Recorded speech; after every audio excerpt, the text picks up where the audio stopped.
It's Red Eye Radio. Gary McNamara and Eric Harley talk about everything from politics to social issues and news of the day. Whether you're up late or you're just starting your day, welcome to the show. From the Uniden America Studios, this is Red Eye Radio. All across America and around the planet, we are Red Eye Radio. He is Eric Harley, and I'm Gary McNamara. I would guess, Eric, that the, quote, interview last night with Dana Bash and Harris-Walz probably got more of an audience than the big interview with Dan Rather, where he interviews rock stars. You see that? Yeah, I think so. But I can't believe we haven't played this audio cut, and it was the first question that was asked. All right, here we go. All right. This is right out of the box. Way here in Georgia. You have less time to make your case to voters than any candidate in modern American history. The voters are really eager to hear what your plans are. If you are elected, what would you do on day one in the White House? Well, there are a number of things. I will tell you, first and foremost, one of my highest priorities is to do what we can to support and strengthen the middle class. When I look at the aspirations, the goals, the ambitions of the American people, I think that people are ready for a new way forward, in a way that generations of Americans have been fueled by hope and by optimism. I think, sadly, in the last decade, we have had in the former president someone who has really been pushing an agenda and an environment that is about diminishing the character and the strength of who we are. Okay, we can stop there. And I'm just stopping there because she's not answering the question. Right. The question is, blah, blah, blah, blah. what are you going to do day one? Yeah. If you ask Trump, what are you going to do day one? Right. I'm going to close the border. Yeah. We're going to reinstate, remain in Mexico, right? Yep. We're going to start building the wall. Yep. We're going to make sure that on federal lands, unless there's an extreme environmental sensitivity there, that we're going to drill, and we're going to. By the way, I did see somebody say the other day. Who was it? Some liberal said, "Drill, baby, drill isn't a policy." Actually, it is. Actually, it is a policy. Yeah. It stands for, in fact, probably the most important policy that we need to tackle. Yeah. Who was a Democrat that said it this week? Well, drill, baby, drill is not, well, maybe not the baby part of it, okay? Yeah. Okay, we're not drilling a baby, in case that's, maybe you were mistaken. No. Right. And we're not putting babies out on oil rigs to work. Yes, this is not child labor. Because we all know they're too weak to do that, and they're also lazy. They're not good enough to work on oil rigs. But what you do is you give specifics. That's what you do. You separate yourself by saying, I'm going to do this, I'm going to do this, I'm going to do this, I'm going to do this. I'm going to make sure that any arms that Israel needs, they get. Just throwing stuff out like that. Right. You would start with, the border, the economy, inflation, what you're going to do on inflation by opening up. And one of the great things you can do about inflation is if you say, we're going to open up as much as we possibly can, oil and natural gas reserves. We have more than anybody else. If you want to start with the reduction in inflation in this country, or moderate inflation, let's start with energy. We have plenty of it, more supply. They make a great profit on volume, and we as a nation benefit because that's what industry is looking for. Industry is looking for that all over the world, and we can bring industry here to the United States because we can have the lowest energy cost. Yep. That's a specific, not what are we going to do? We're going to do whatever we possibly can do to make the middle class happy and with independence and with the whatever, blah, blah, blah, blah, blah, blah, blah, blah, blah. Yeah. It was a horrible beginning, and everybody knew it on the left or right. They said that wasn't the best way to start. Right. No, look, everything, the problem with trying to go in every direction is that you go in no directions. No, that's right. The problem, absolutely right. The problem when you're trying to cover all bases is that you cover no bases. Mm-hmm. And what she did last night is muddied the waters even more.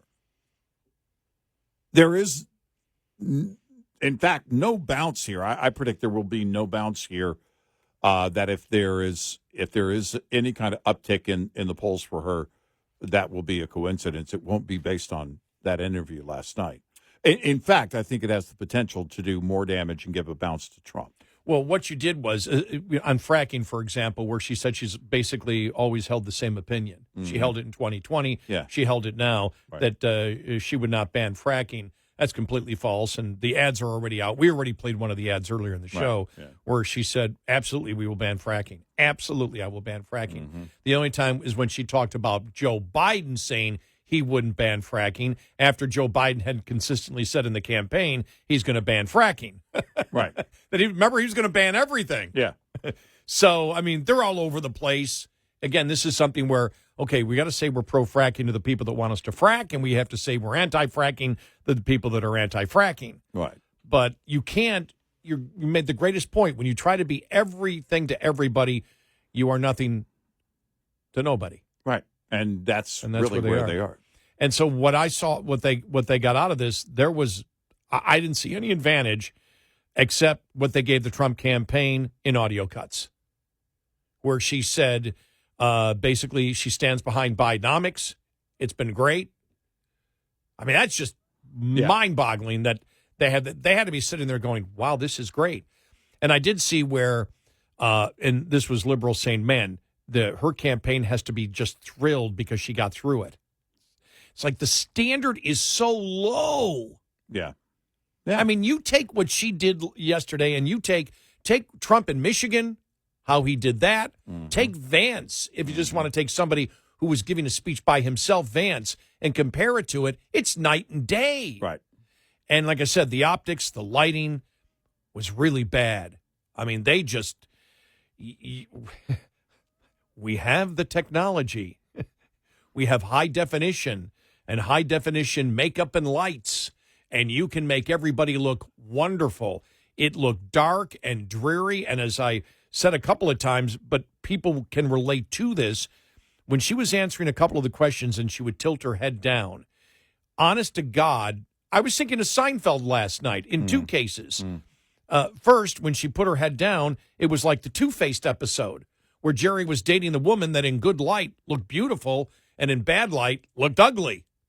Yeah. And when she would lower her head and sort of slouch a little bit, because you brought it up, you said the posture. When you see Trump, he walks with his shoulders back. And anybody, by the way, who gets older, that's something that you think about all the time. I'll be walking down the hallway and say, man, I'm slouching a little bit. Okay. Oh, yeah. I do it constantly. And it's like, okay, let me lift and all of a sudden you lift your shoulders to the back. I'll go by a window or something, and I'm like, ugh, stand up straight. No. What's wrong with you? And Trump does that all the time, but there's that posture that you have. J.D. Vance does the same thing, but that eludes confidence in it. But when she was leaning over, the light was terrible. Yeah. And it almost looked like she was taking a flash. I know I'm exaggerating a little bit, but it just gave that dark, and it was very dark. Right. And I mean dark mood-wise. There was no joy. Mm-hmm. Joy disappeared in that interview. Yeah, it did. Completely vanished. And it was almost as if at times I thought somebody putting a flashlight, bending over and it's dark, and they put a flashlight to their face and you see all different shadows. And then sorry, I was completely wrong. He was no emotional support, white dude mansplainer. He was George Costanza when Jerry and George are trying to sell the pilot to NBC. Yeah. He was an anchor. Exactly. And so, I mean, it was what they gave the Trump campaign a ton of things that they can use in the future. And when you saw, I'm going to see if I can find it here quickly, because it was when they were all talking together. I think I have it. Here it is. This is just to give you a quick rundown. This is on CNN. And except for Scott Jennings, everybody here is a Democrat liberal. And here's what just a quick clips of what they had to say. It wasn't a huge, I don't think she moved the ball that much forward. I don't think there's a policy separation that they've created with Biden. Obviously, she gave a kind of personal defense of him. Now, you might not like the way she answered him, but she answered him as a capable, qualified leader. And I do think I think she moved the ball forward a little bit. You know, maybe she didn't score a touchdown. I think the two biggest issues coming out of Biden for her are the economic policies, which she clearly wants to embrace, but also the immigration policies. Dana asked her if she had anything to say about what they did for 3.5 years leading up until the back and forth this year. Completely sidestepped it, did not answer it. She goes back to her time as Attorney General.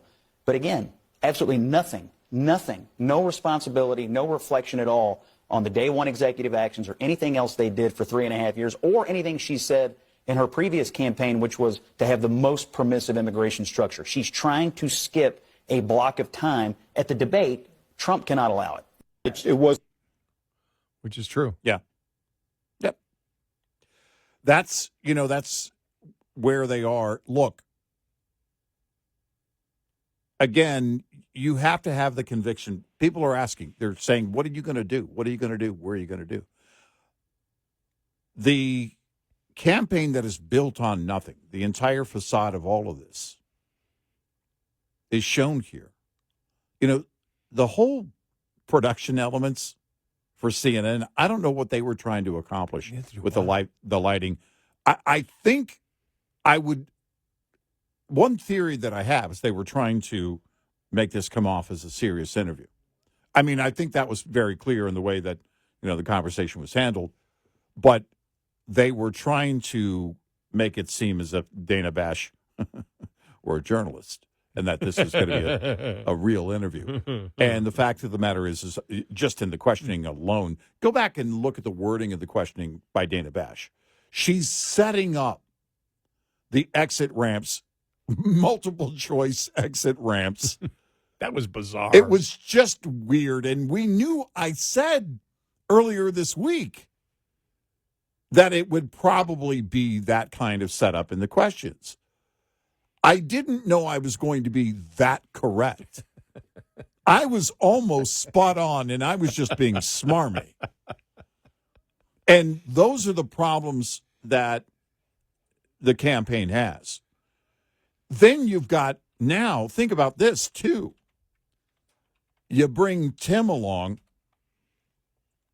and he didn't serve any purpose at all.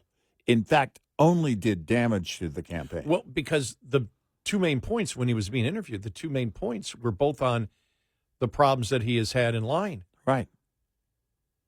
There was no policy question, so to bring him in actually brought two of the biggest negatives of him coming aboard. Right. And that's his line. And there's no way to clean it up. Right. I asked the question yesterday on the show, what if you get to a point where it's so bad that all the editing in the world won't save you? And that's clearly what happened here. They won't release the unedited transcript. No, they won't. And there's a reason they won't. Okay. And so you look at it now, and it's clear. You can't get through a Dana Bash conducted interview on CNN, even one that's heavily edited. There's a big problem. You ready for the Babylon Bee? Okay. What do you Lead got? that line. What do you got? Quote, what do you think my policies might be? Kamala Harris asks CNN Dana Bash during interview.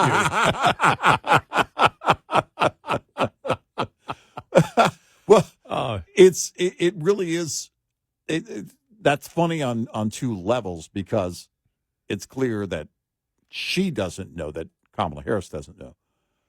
It's also clear that Dana Bash was, again, trying to do everything to set up a very clear exit ramp and multiple choice lineup in the question and how the questions were phrased. So that joke works on multiple levels, as it often does in the very thoughtful approach there at the Babylon Bee. That's, I look at this, and it is so insane. It is so crazy right now with how we got to where we are. And we go back to Scott Rasmussen Reports. They've been putting out a weekly. They put out a weekly poll, but they also, along with that, they have Mark Mitchell, their lead pollster, who breaks it down, and also has pointed out in recent weeks and kind of reiterated that yesterday,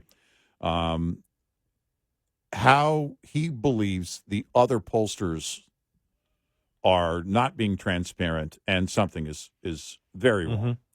And we clearly think that too. I don't trust anything because of the way everything has changed since the day that it was announced she was going to be the nominee, since Biden dropped out.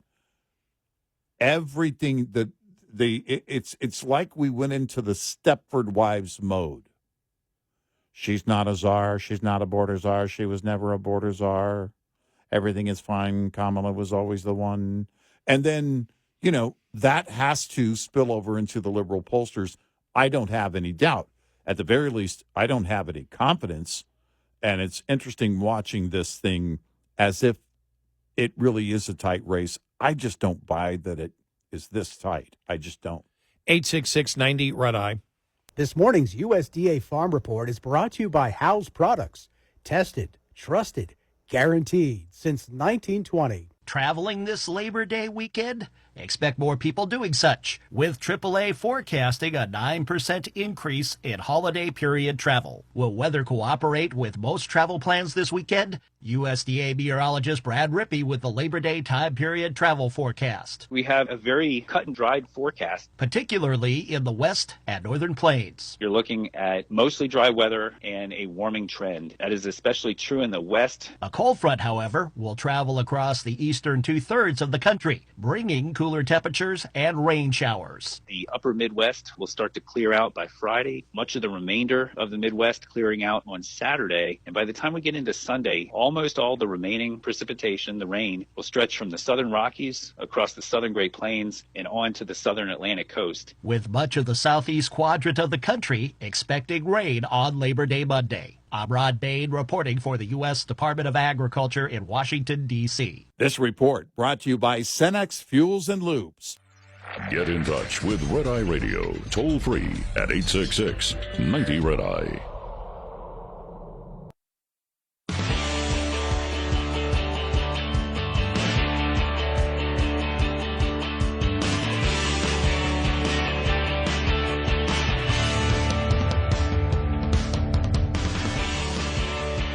It's Red Eye Radio. He's Eric Harley, and I'm Gary McNamara. When you talk about the polling out there, when you have Mark Halperin, former ABC political director, right. When he came out yesterday and did his, I saw it on YouTube, and he was stating, he said, and he is as Democrat as you can possibly imagine. Right. Yeah. He's as liberal Democrat as you could imagine. Mm-hmm. And he came out and said, "Don't be surprised if we're exactly where we are with Kamala Harris, where we were with Biden a month ago." That was like, whoa.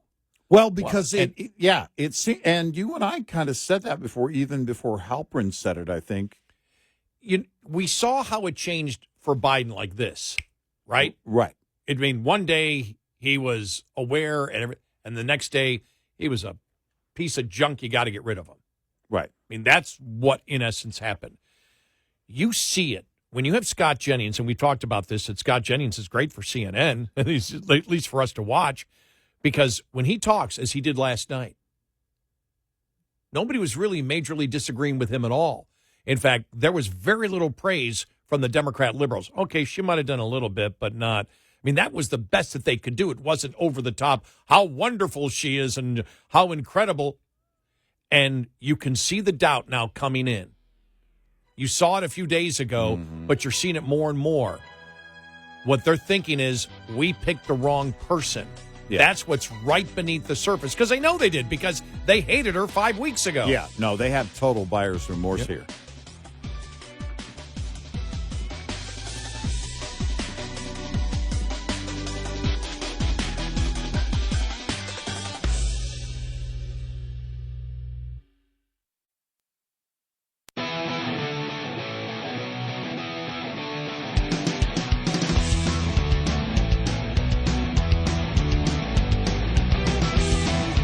observing and analyzing the insanity. Eric Harley and Gary McNamara. Nightly on Red Eye Radio. And he's Eric Harley, and I'm Gary McNamara. Welcome and good morning. Download our Red Eye Radio app, and you can listen when and where you choose. We're on vacation next week. Yeah, I was going to say it won't be nightly next week because we're on vacation. And our friend Dan Mandis will be here. It's going to be awesome. Our audience loves Dan. He loves our audience, so it works out. In fact, I'm reposting what Dan just put up about 53 minutes ago. Yeah. And it's a never Trumper explaining why he's voting for Trump. And Dan writes, interesting, I wonder how many are out there. We need to start a never Trumpers for Trump movement. Yeah. Like, wow. I love that. That's great. That is great. It's awesome. Yeah. And it's also inevitable, right? I do wonder. You and I were continuing our conversation on the polls during the break, and I really believe that the pollsters are holding back.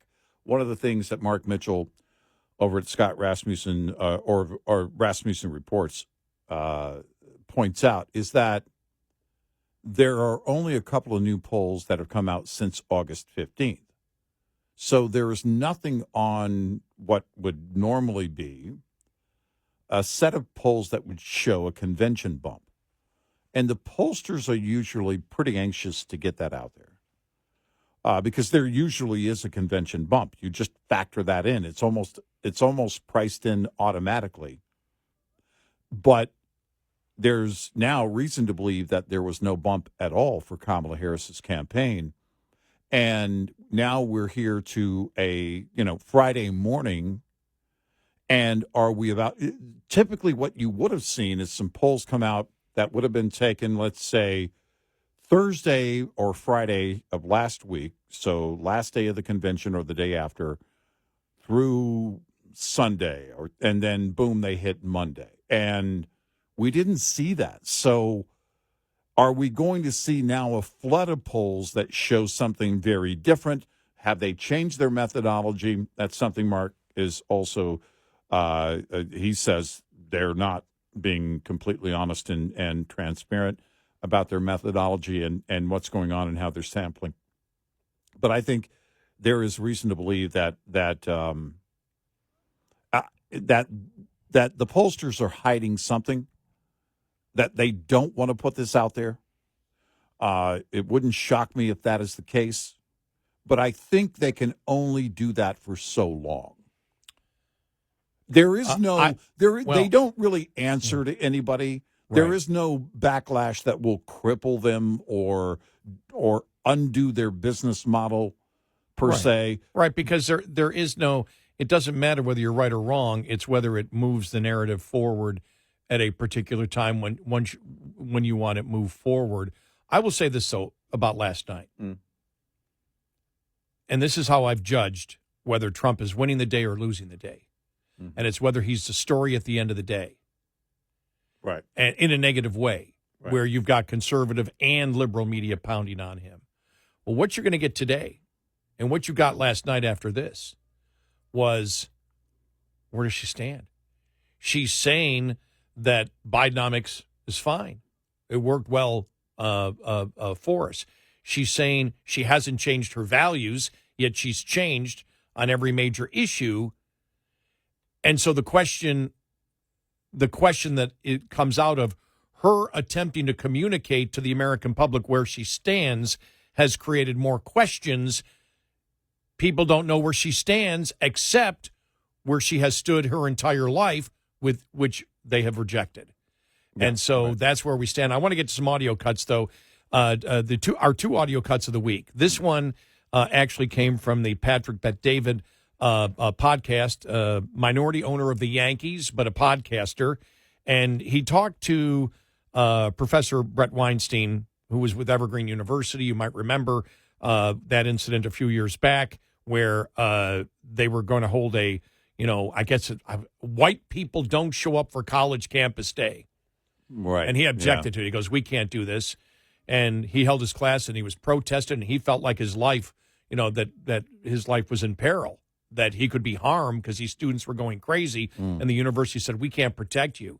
So he sued, left the university, sued, and got a settlement. Then remember, he moved to Portland and said, and he's a liberal, lifelong liberal, and said, I can't live here anymore. It's just insane. Right. Here's what he had to say about RFK. And this sort of wraps up where I think the unity is. The unity isn't on the day-to-day issues, as we've talked about. Right. Because the day-to-day issues, a lot of Republicans and a lot of people that are coming aboard now from the Democrat side to Republicans, it's not about the day-to-day issues. Here's why Democrats are coming aboard. How big you think, one, this is?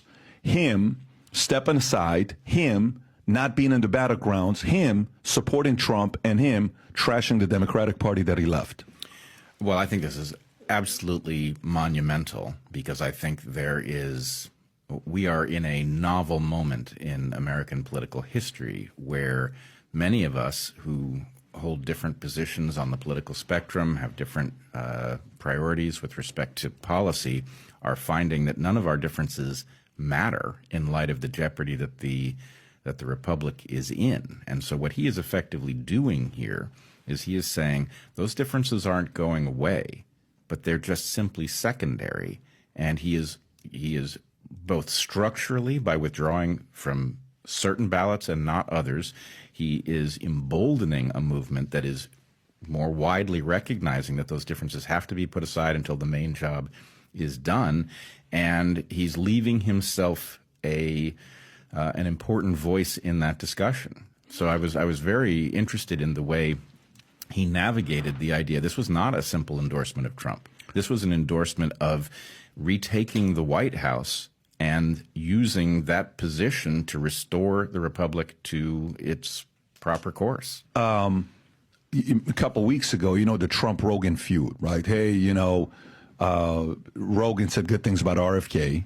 Yep. And then Trump comes back and says, I wonder what the booze you're going to get when you get to UFC. Then Rogan posts a picture with him and who was a comedian that was Trump. And Shane Gillis. And says, hey, we made up, we're good. And that picture goes viral. And now 2 weeks later, RFK says this. Does he having a position or endorsing Trump, does this cause a guy like you to be open to the idea of voting for Trump versus Kamala? Oh, absolutely. Let me just be perfectly clear about this. I think the modern Democratic Party is an existential threat to the republic. And although I am a Democrat, I've been a Democrat my whole life, the party that I see in front of me today is literally the inverse of the party I signed up for. This is now the party of war. This is the party of racism. This is the party of censorship. I don't recognize this party. There is no conceivable scenario in which I would vote for Kamala Harris. I just simply will not do it. Am I open to voting for Trump? I am. I'm especially open to it if he is partnered with Bobby Kennedy, because what that tells me is that my values, which are a much closer match for Bobby's, are represented in that administration. And that's really what I want. I want a coalition to redefine American politics because, frankly, we have a long-standing problem with corruption, which has now turned into something else with the modern Democratic Party. But and I think what he's talking about is not just policy. He's talking about the corruption that exists, the racism that exists in this administration, and now how, and you take DEI, you take critical race theory, all of these things that have perverted and caused corruption in the system, the weaponization of government, the censoring, all these things that I believe started with terrifying people like Michael Schellenberger, Matt Taibbi, can't think of her name now. Barry Weiss. Barry Weiss, even Jonathan Turley and Dershowitz. All these are traditional Democrats that have looked and said, this is so much bigger than the day-to-day issues. Now, I will say this, when he was saying, well, I want a coalition of Bobby Kennedy and Donald Trump, one of the fears we have, because when he said, okay, Tulsi Gabbard, maybe not as worried much about her, but bringing a Kennedy in, well, how much influence are you going to give it? give him in the transition team. And one of the fears we have with a final term of Donald Trump is that he will move further left than we are comfortable with. But we'll see. Yeah. We'll deal with that at that time. Right. Yeah, I don't look on the issues they agree on, then I'm good. But as RFK Jr. pointed out, a number of issues they don't agree on, and he also said part of the agreement was that they can continue to criticize each other on those issues, but really they're going to work more on the issues that they do agree on, and that's fine. But the problem is all right, then once you get into office, then how much more listening are you going to do? And we just don't want to see that happen, and we'll deal with it, as it comes. But what you are seeing right now, I believe, is beyond that. I don't think it's influence on Donald Trump trying to get him to move more left.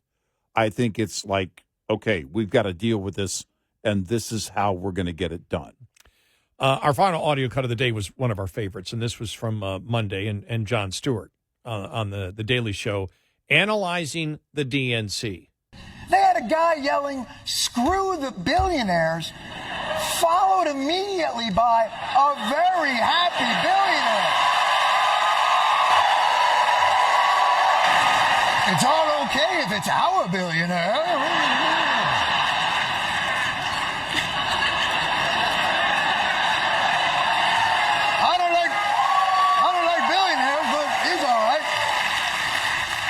Guys making fun of people for going to Yale, and a bunch of people who went to Yale.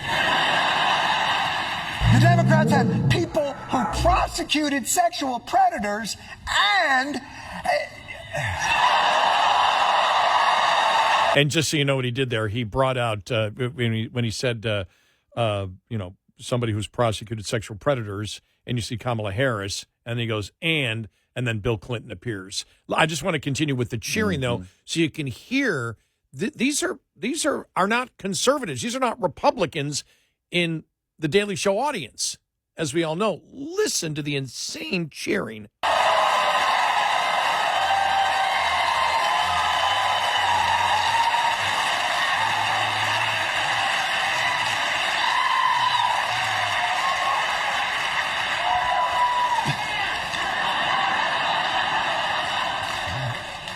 There goes that booking. There you go. And to me, that shows we recognize the hypocrisy and the BS of the whole joy thing and everything that they were attempting to peddle. Didn't make sense to even Democrats and or independents that probably lean Democrat that are in that audience. Yeah, I think, what you're seeing right now really is that is a rejection.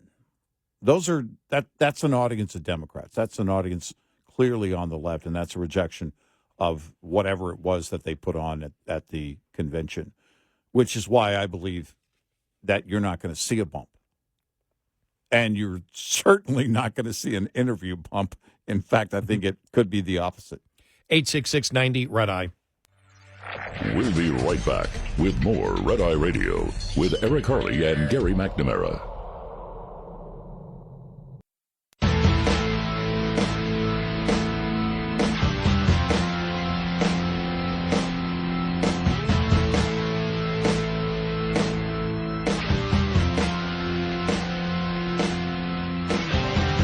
It's Red Eye Radio. He's Eric Harley, and I'm Gary McNamara. Another problem for the Harris campaign is that ABC came out and said, nope, that's the deal. Mike's not on when the other one's talking.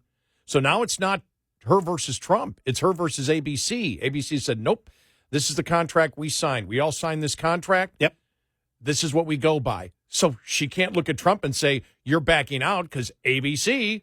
They can't even use that argument anymore because now they're arguing with ABC. The best advice to her campaign, get out of that debate. Don't do any more sit-down interviews, and by all means, do not do any press conferences.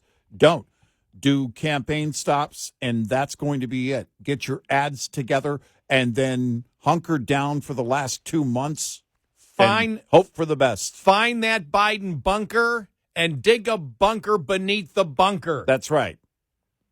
Get lower. Right. She can't do that. She cannot do that. Well, it's, she went 40 days without doing a sit down, and then she does a sit down, and it resulted in that. You either, and this is the thing, remember when Biden, he didn't do well in one interview, so a few days later they'd do another sit down interview, trying to basically regain lost ground? Mm-hmm. You can't. And if that's the play here, it's only going to get worse. So I don't think she does another sit-down interview. I don't think she'll do that. Well, then she can't do a press conference. No, that's what I mean. You can't do a press conference. The only thing you can do is hit the road. Yeah. Get out there and hit the road.